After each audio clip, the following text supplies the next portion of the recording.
ప్రాంతాన్ని అభివృద్ధి పదంలో నడిపించేదానికి ముఖ్యమంత్రి గారు మేము పనిచేస్తూ ఉంటే మీరు ఒక పక్కల కిల్లింగ్ ద బ్రాండ్, రాష్ట్ర బ్రాండ్ ఆంధ్ర బ్రాండ్ను ఒక పక్కల మీరు నాశనం చేస్తూ ఉంటే మేము ఒక పక్కల దీన్ని సరిదిద్దే పనిలో ముఖ్యమంత్రి గారు ఈ ప్రభుత్వం పనిచేస్తూ ఉంది. ఎక్కడ ఏ విధమైన పక్షపాతం లేదు.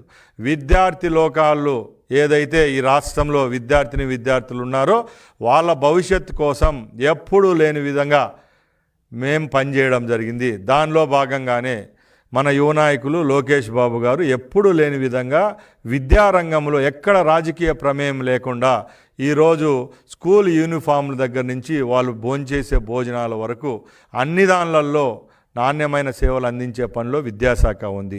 ఇట్లా చెప్పుకుంటూ పోతే అన్ని రంగాల్లో ఈ రాష్ట్ర వ్యాప్తంగా ఈ ప్రభుత్వం పనిచేస్తూ ఉంది. మీరు దయచేసి ఇప్పటికైనా ఏదైనా తప్పులుంటే సరిదిద్దుకునేదానికి మీరు ప్రతిపక్ష హోదాలో సలహాలు ఇవ్వండి, సూచనలు ఇవ్వండి, స్వీకరించేదానికి మేము సిద్ధంగా ఉన్నాం. ఈ రోజుకి కూడా ఈ రాష్ట్రంలో ఉన్న పెద్ద బర్నింగ్ ఇష్యూ రెవెన్యూ ఇష్యూ.